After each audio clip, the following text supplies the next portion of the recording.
Marcian, welcome to That Will Never Work. I'm really excited to have you with us because actually I think we're going to be talking about something that I'm still a newbie, kind of the wild world of social media, of video, of production. So I'm really kind of looking forward to the conversation. So welcome.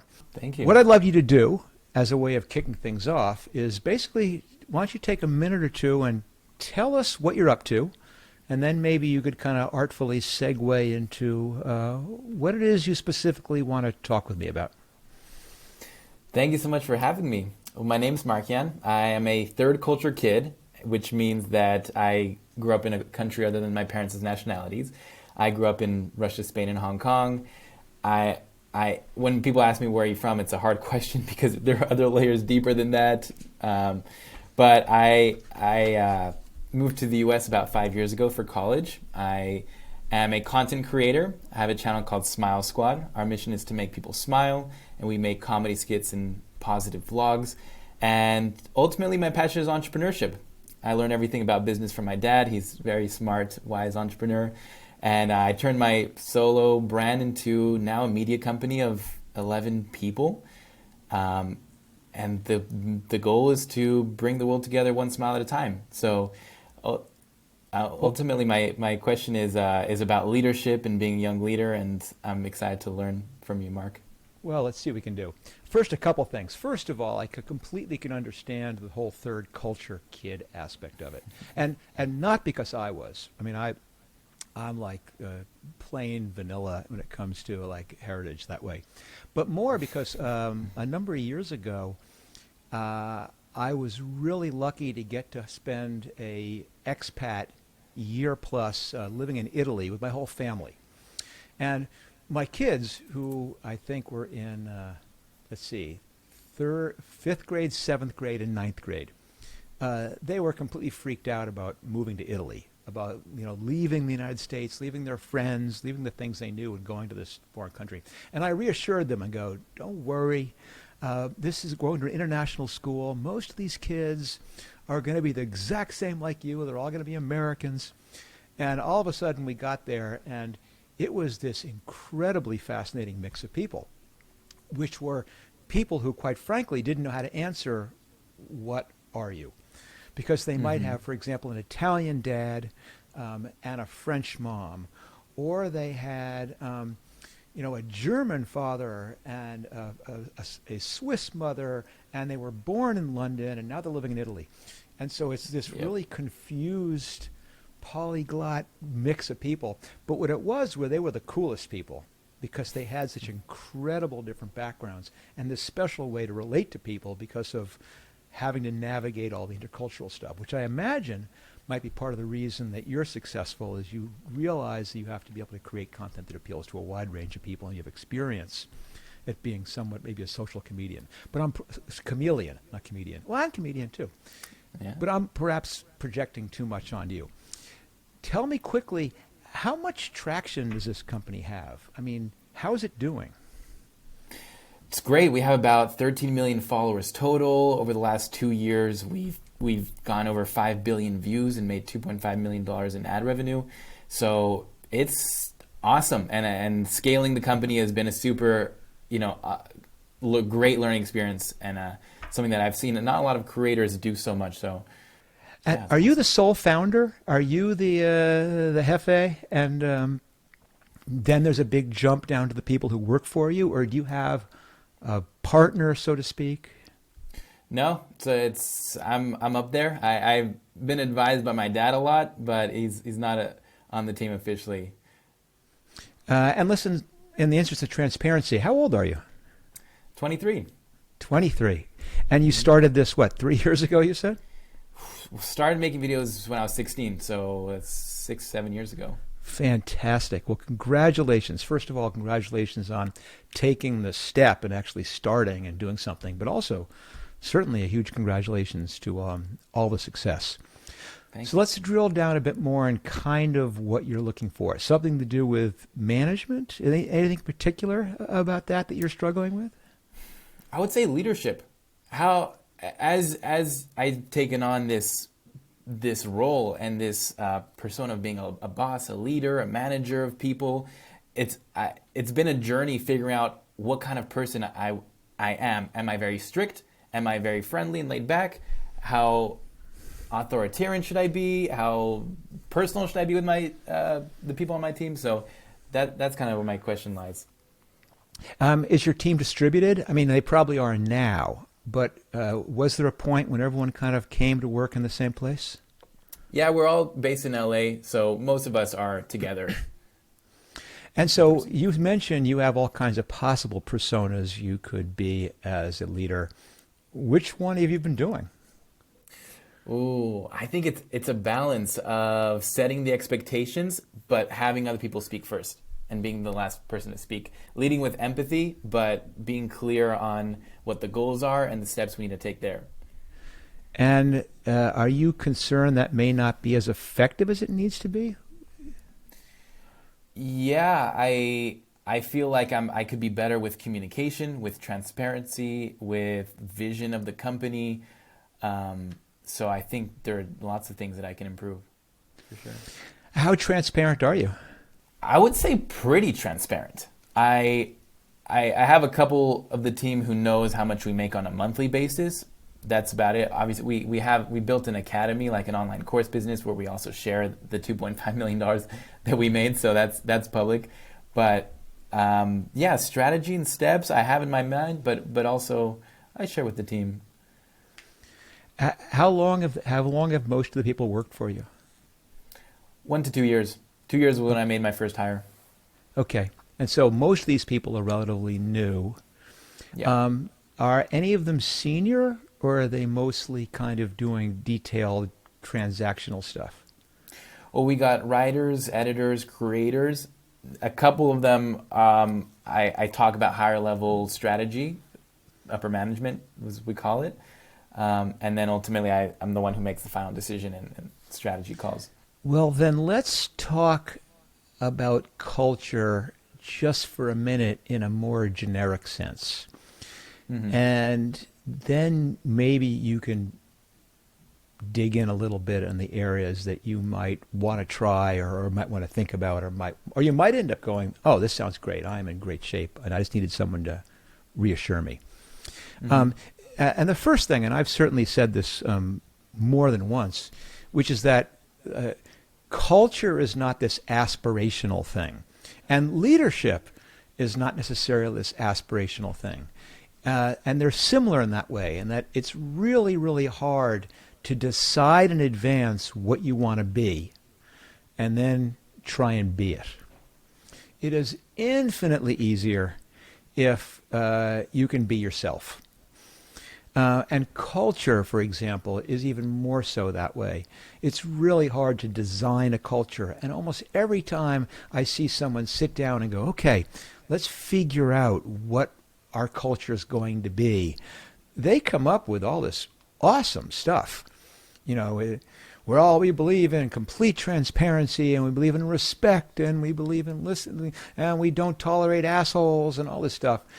But it fundamentally ends up mostly being just words, because they don't necessarily behave that way. And they'll be all about the no assholes rule until all of a sudden their very, very best salesperson all of a sudden is getting really creepy with people and making people uncomfortable. And now the CEO is going, well, maybe he's a good, because he doesn't want to, he has to make a decision. Do I want my best salesperson, or do I want to honor this no assholes rule? So in other words, it's just so much simpler if the culture ends up modeling who you are. And the things that you mentioned, if they're in fact truly behavioral and not aspirational, are wonderful. Things like transparency, things like basically leading from the back. So that's the first thing I would say, is that culture is not what you say. And I imagine you don't have kids. You don't have kids yet, I'd imagine? No. Yeah. Any person who's listening right now who has children knows exactly what I mean by saying it's way, way less important what you say than it is what you do. And in a company, it's exactly the same.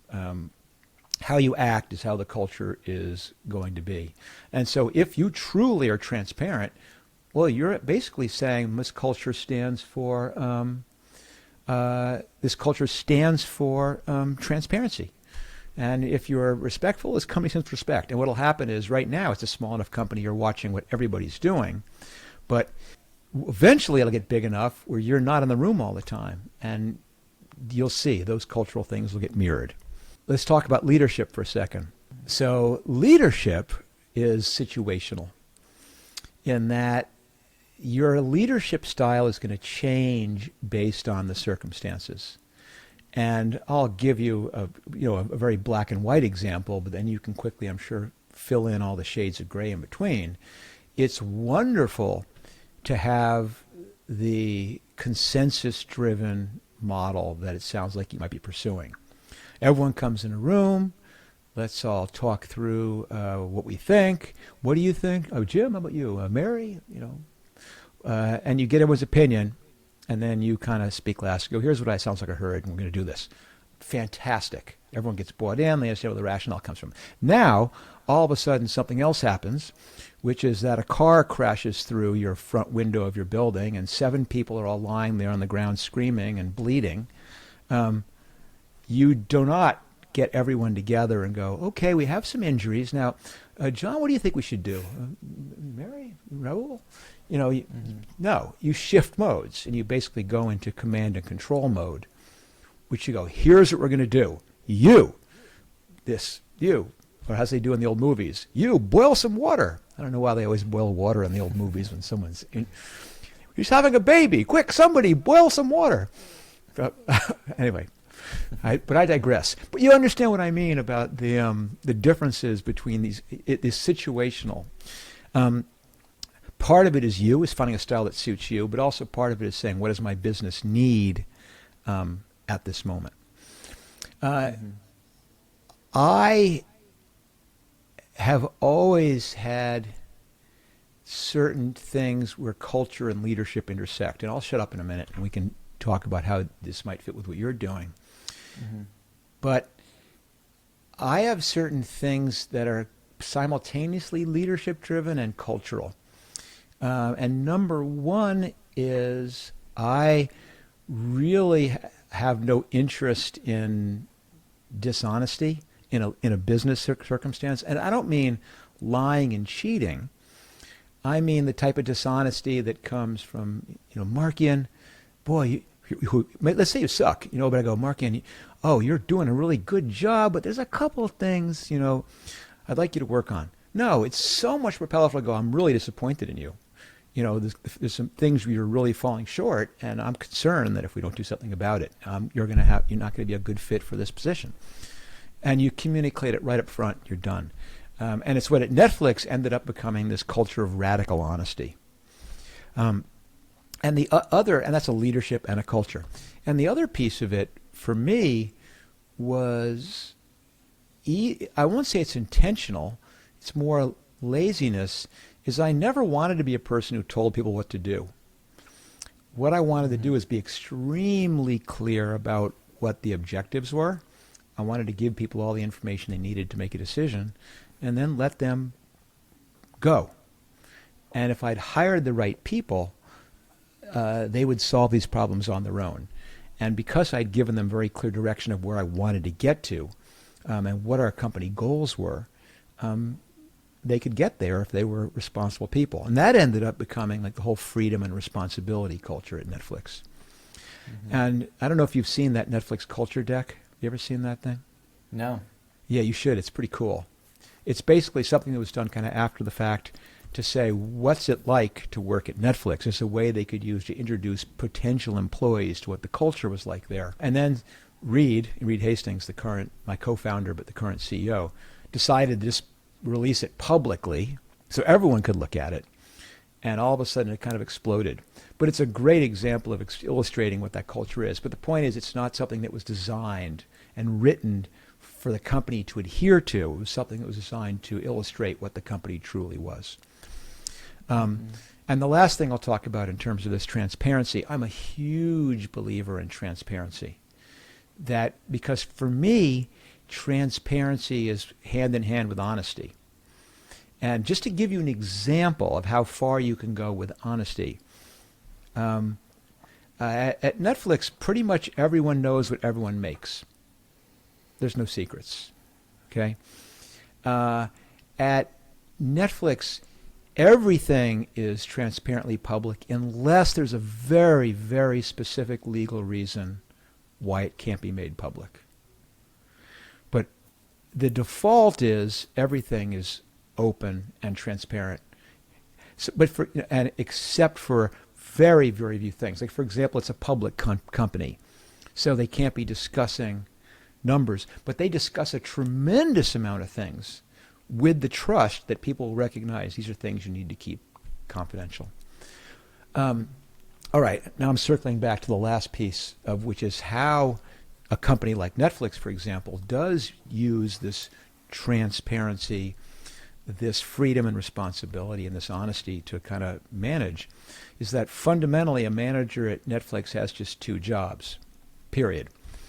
And one is to make sure the right people are in the right seats, which is they spend a huge amount of time on hiring, making sure the right people in the right place, and when required, cutting.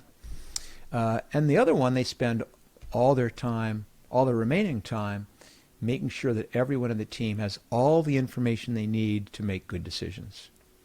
What are the objectives of the company?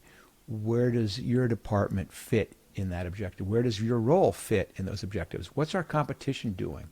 What other companies are out there doing something else that might impact us? What are our goals? And then leaving people alone.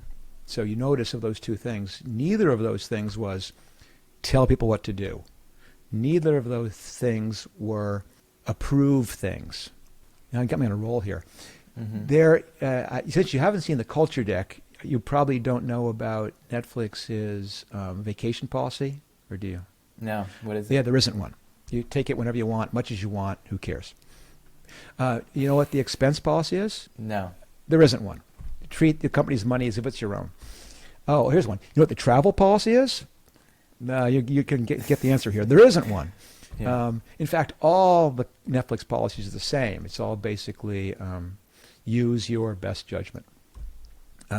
It's basically trusting people to be smart. And if you think about it, you take a person who works at a company like Netflix who is responsible for green-lighting a television production that may cost tens of millions of dollars, and then telling them, oh, and here are the rules about how much money you can spend and what you can spend it on. And here's the rules about, oh, if you're flying this distance, you can travel in business class. But if this doesn't, or here's the types of hotels we've approved, or here's how many days off you can take this year. It's just juvenile. And so instead, you hire people who have the judgment and then say, listen, I trust you. I tell you those things I know since you appear to be going, my intuition is I'd like to be transparent, or even more transparent. I'd like to be more collaborative, which requires me sharing more. And I was sharing those things about Netflix just to give you an example that you can go a long, long, long way before you begin bumping into, I've probably shared too much, or I'm empowering people too much, even at low levels of the company. Yeah, that's all super valuable information. Thank you for sharing. And I'm just thinking that how that applies in my company, and I mean, just on maybe a silly question on the vacation, in a tangible way. What happens if someone's just like, I'm not going to work for 3 months because I'm on vacation. I can take as much vacation as I want. Okay, well let me give you a specific example. And this is a story I've told before, but it illustrates it really well. So, I had an engineering manager, managed a team of other engineers, and he came to me and said, "Hey, I've got great news. I'm in love. I've met this woman. She's fantastic. Been going out for a while, and I think she's the one. But there's a downside, which is that she lives in San Diego, and we're in Northern California in Los Gatos." And he goes, "But it's okay. I've got a plan. What I'd like to do is I'll leave work on Thursday, maybe late afternoon, and I'm going to fly down to San Diego, and I'll work remotely on Friday, and then spend the weekend there. I'll work there Monday, and then I'll fly back early Tuesday morning. And I said, wait, okay, this is easy. I go, if what you're asking me is it okay for you to work from San Diego a few days a week? He goes, well, I said, I could care less where you work from. You can work from the moon. You could work from Kamchatka. I don't care. Work from wherever you want. That's easy. But if you're asking me, am I willing to accept you doing your job not as well because you're going to be in San Diego? Well, that answer is easy too. No. You're an engineering manager. You have a team of people who actually do need to see you face to face occasionally. Now, if you can do that from San Diego half the time, all power to you. You are smarter than I am. You're probably harder working than I am. So go to it if you can. But I'm still going to hold you to the same standards I held you to before, regardless of where you're working from. And that's the answer. So if you have a simpler one, perhaps more direct to you, is I've had to counsel a few founders who are the business side of the team. Usually the most stable kind of configuration, as you probably know, is you have a business guy and a tech guy. And they were young, and the business guy was talking to me, and he goes, "Man, I don't understand her." This is the CTO. She sleeps until 11.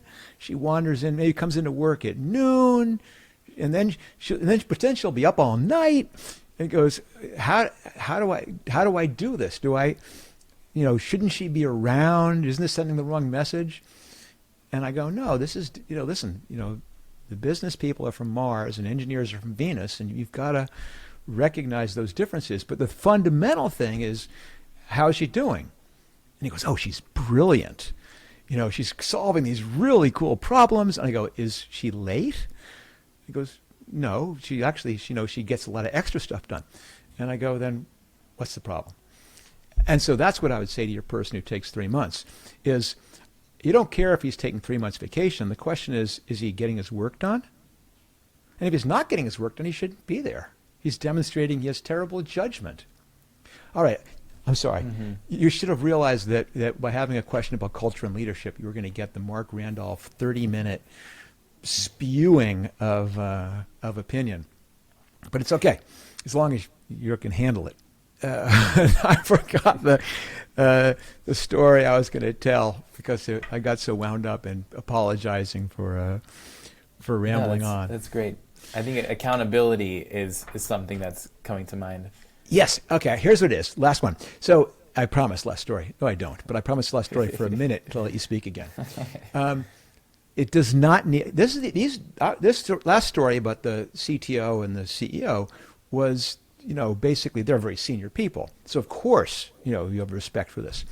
Here's another example. A company I was working with, and they were trying to hire a receptionist. And they had it specced out. And I go, let's see the spec. And they go, here it is. You work these hours. You get an hour for lunch. You do this. And I go, what's the job description? And this long list of all the shit the person had to do. And I go, you're going to get somebody who basically is happy to come to work every day and follow someone else's instructions, which might be okay. But why don't we just make it a one-sentence job description, which we ended up doing, which was your job is to put the best face forward for the company, period. And let him or her figure out what that means. You don't need to write down, you can't eat lunch at your desk. Let this person figure out, no, that probably is not a good way to put the best face forward when someone comes in and sees you with a mouth half full of pizza.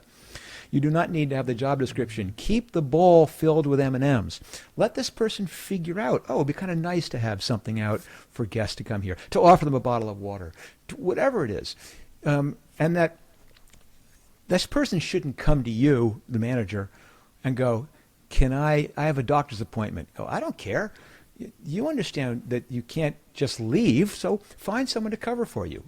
But what it does is it takes someone which you would consider one of the lowest level jobs in the company, and gives them the same sense of responsibility and ownership that the highest person in the company has. And it's amazing the dedication you get from someone like that, and the creativity, and how much better the job is, and how little time you have to spend managing that person. And instead, in 3 or 4 weeks, you sit the person down and go, you're great. If they're not, they're doing a crappy job. They're eating at their desk. They're vanishing without finding a replacement. It's dirty. And you go, I'm sorry, you're a great person. I really like you personally, but this is not the right job for you. This job requires a set of skills which you're not good at. It's my fault. I didn't hire well. Let's find you a place someplace else. And let's find someone who really wants this job and can do a great job at it. So there you go. That's the answer to the person who spends 3 months on vacation, is 2 days later when they don't have their work done. And the same thing. Can I take a vacation during, let's pick a good example. I mean, I just got off a board call with Chubby's Shorts, big e-commerce company. And, you have to be out of your mind to go to your manager and say, I'm going to take my 2 weeks. You're the warehouse manager. I'm going to take my 2 weeks off in May. Friggin' busiest job, biggest time of the year for a shorts company. So no, that person, if they had good judgment, would recognize I need to plan my time off at a time when there's very little business, when the person who I've been grooming to step in for me can step in because he's not all of a sudden dealing with crises. He's managing a much slower organization. Okay. Mm-hmm. Deep breath, Marc. What do you think, Marc? Yeah, I'm noticing a big system of trust, accountability, autonomy, having the employees figure it out themselves, but also having the discipline and the action steps to cut them off if they're not doing their job right. So there's kind of like an implicit understanding or expectation. It's an implicit expectation. Well, to paraphrase my favorite movie, Pulp Fiction, look at the big brain on Marcian. That's exactly right. It is exactly that. You get amazing performance from people when you empower them like that, and when you trust them to make good decisions, and you give them the information they need and then leave them alone. And it's amazing how it frees up your time from having to watch what everyone's doing because you're the smartest guy in the room, to being, I hired good people, I gave them the information they need, I can leave them alone, and I can lead into the future rather than managing into the past. But Marcian's thinking, is there a dark side to this? This all sounds so easy. And the answer is it's really hard because it only works if you have people who have good judgment. How do you test that? In practice. And you just have to recognize you're not going to get it right every time. It's impossible. You can't understand how well of a job someone's going to do until they've actually started doing it. And what you have to do is recognize you've made a mistake and own it. And say this person does not have the judgment to operate in the framework that I'd like to have this company operate on, which is one of trust and transparency and good judgment. And they're just not a good fit. And that's on me. And I have to be generous in how I say goodbye to them. And I have to do it quickly, and I have to do it respectfully. And you have to be prepared to do that. And that's also something that goes along with being a leader, is recognizing that your responsibility isn't necessarily entirely to that person. Your responsibility is to the rest of your team. Again, this is also something I've said before, but since it leads right in here, that this goes back to the honesty piece. You have someone who you brought in, you've been watching them for 4 to 6 weeks, and their judgment's just not good. They're taking time off at the wrong times. You've left them alone. They've made decisions which are, quite frankly, scary. You go, I'm trying to do this thing where I don't need to approve every piece of content before it goes out, and stuff's going out you're kind of embarrassed about. And the worst thing is you go, okay, this guy's such a good guy. Let's just take some responsibility. We'll support him, and we'll put him on a plan to improve for the next 6 months. And it feels like you're doing the guy a solid by really doing your best to help him be successful. But the other 10 people in the company are all looking at Marcian and going like, well, there's two possible things here, and neither of them are good. Either Marcian does not see that this guy is not holding up his end, so he's stupid, or he sees it and isn't doing anything about it, so he's weak. And in the meantime, all of us are forced to carry someone else's load. And your job is to the other 10 people to go, no, I'm not going to make you play shortstop with a crappy second baseman. I'm going to replace second baseman and bring someone in that makes you have to struggle, have to up your game. And fundamentally, that's what all of us want. We want to be in a team with all A players. And that does not just happen because you say we only hire A players. It happens because you're cutting your B players, and that's really, really hard. Yeah, so much in people management and hiring. I mean, I guess ultimately as a CEO, it's your job is just finding the right people so that the company grows and having that vision and inspiring people as well, which is a whole other topic as well, inspiring. Hey, if being a leader was easy, everyone would do it. And the thing is, it's not something that's magic. I mean, seriously, anyone could do this. It just requires this focus and realizing this is the most important thing. You can be a sole proprietor, you can be a lawyer, you can be a doctor. Basically, your hours are commensurate. Your revenue is commensurate with how many hours you put into it. Or you can go, the thing I'm going to figure out how to do is scale myself, make this company way bigger than me, by figuring out how can I impart these cultural guidelines? How can I set a distant objective? And now I've multiplied myself by 10 because you have 10 people, each of whom are as good or better than you are. But they're not all sole actors. They're all working in concert. And then you're just basically out going this direction based on what you sense uniquely about the market. I mean, when you get it to work, it's unbelievably empowering and exciting. But then when you have to sit the person down to say you're not going to be with us anymore, that's the part that sucks. That's the payback. I have one question, another question for you as well. If I were to ask someone on your team, what's a tangible, specific thing that Marc does that I love about my job, meaning a system or a process of work, maybe a little more tangible than transparency on the team, what would that be? Oh, God. It depends whether you ask them in the moment or whether you ask them a few months later. A lot of people, it verges between being, the negative part of it is intimidating. And I'm just being very transparent here. I don't like that about me. But get the other piece of it, which is that I have really high standards. I have a sense of what's possible. I can see what could be done.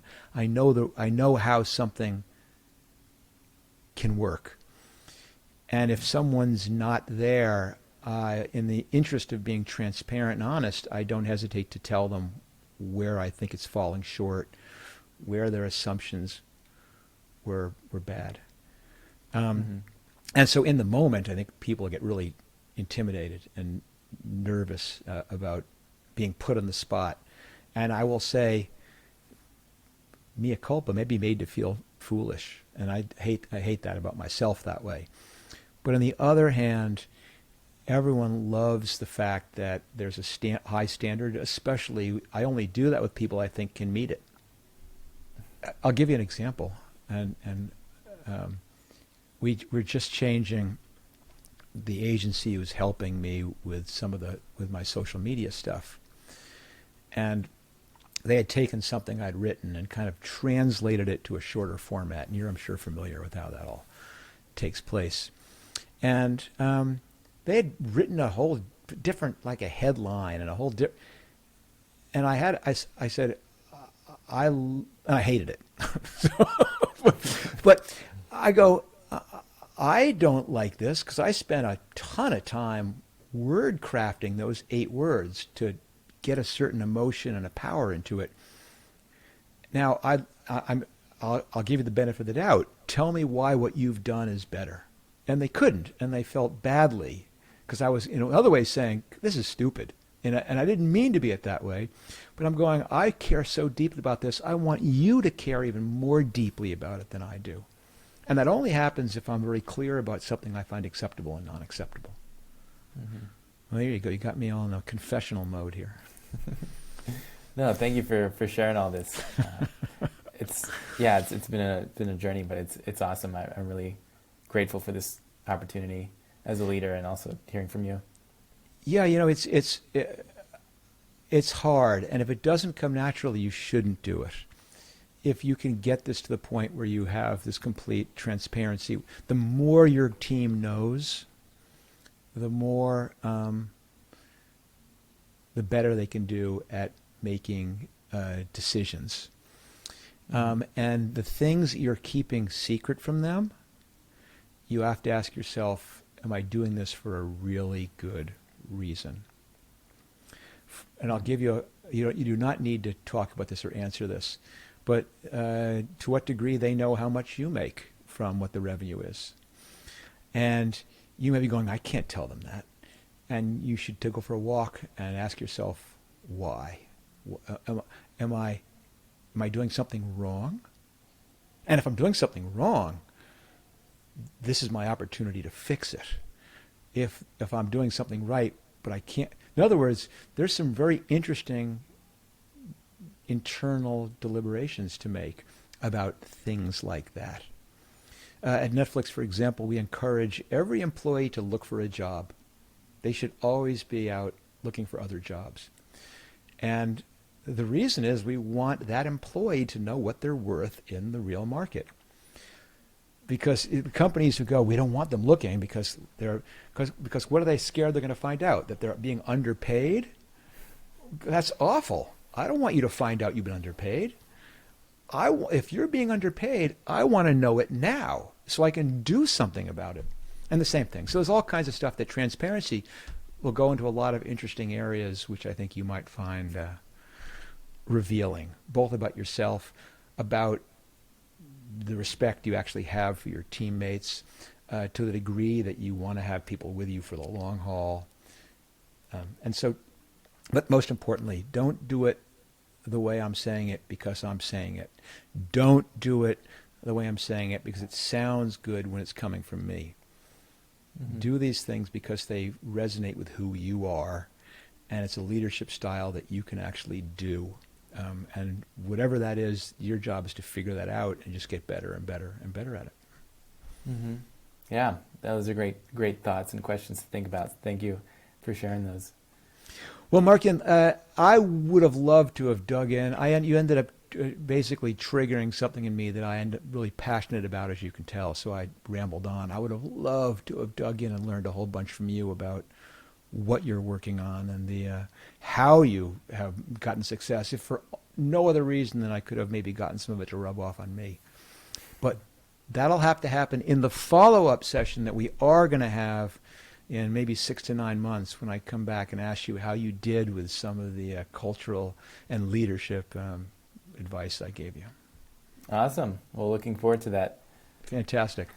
Well, in the meantime, good luck with everything, and congratulations on all the success, and I think it's only going to get better and better. I appreciate it. Thank you, Marc. I'll keep you updated. Please.